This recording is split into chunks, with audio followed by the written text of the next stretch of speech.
Conquer fam, what's going on? It's Coach Tiny Palms. Today I wanted to bring you guys a little technique tip on the hang snatch. So really what I want to talk about is the starting position for the hang snatch. And before I go over the way I like to perform it or how I like my athletes to perform it, I just want you guys to understand that there's no technically right way to do a hang snatch.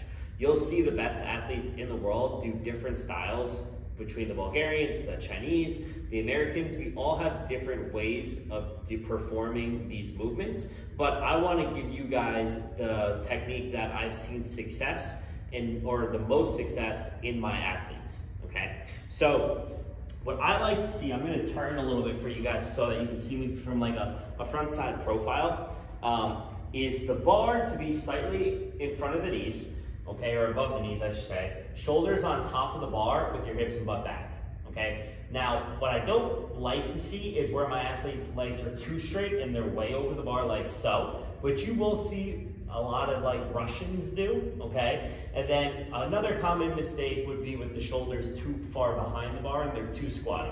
So once again, I want to see the shoulders right on top of the bar, still some good bend at the knee, okay, with my hips and butt back. I personally, almost fell there.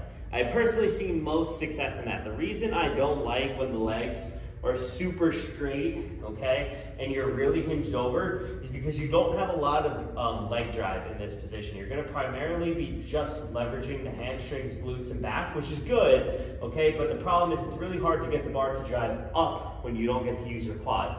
So when you have a little bit of bend in those knees, it's going to allow you to push the floor away and push it and propel that bar up, right? Because when I have those hips and butt back, what you'll see a lot is the hips come through and the bar shoot away. Now, you will feel powerful in that position, and if you're someone who can, one, still continue to drive the bar up, okay, or are strong enough to get away with pushing the bar away a little bit, you might have success with that really straight-legged movement. But I would highly suggest trying to bend the knees a little bit more. I've taken a lot of athletes who had that really straight leg movement, had them then cue them to bend their knees a little bit more, and I've seen really good success in doing so. Now, the style of having super bent knees with the shoulders behind the bar, I wouldn't say that's necessarily a style of any particular country. I just see it as a common fault. The Chinese do have a little bit more of a bending of the knee in a starting position for these Olympic lifts. So you could say it's their kind of style because they're really strong squatters and small limbs, so they can get away with that kind of style. But I would say their shoulders are still typically on top of the bar. You just don't want your shoulders behind the bar too soon in any of these lifts because your power is going to go away when you do. You can't leverage your glutes and hamstrings. You only utilizing the quads, which is the opposite problem of when your legs are too straight.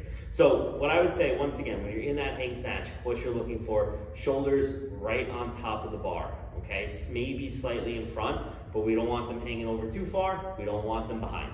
All right, so I hope this tip helps, guys.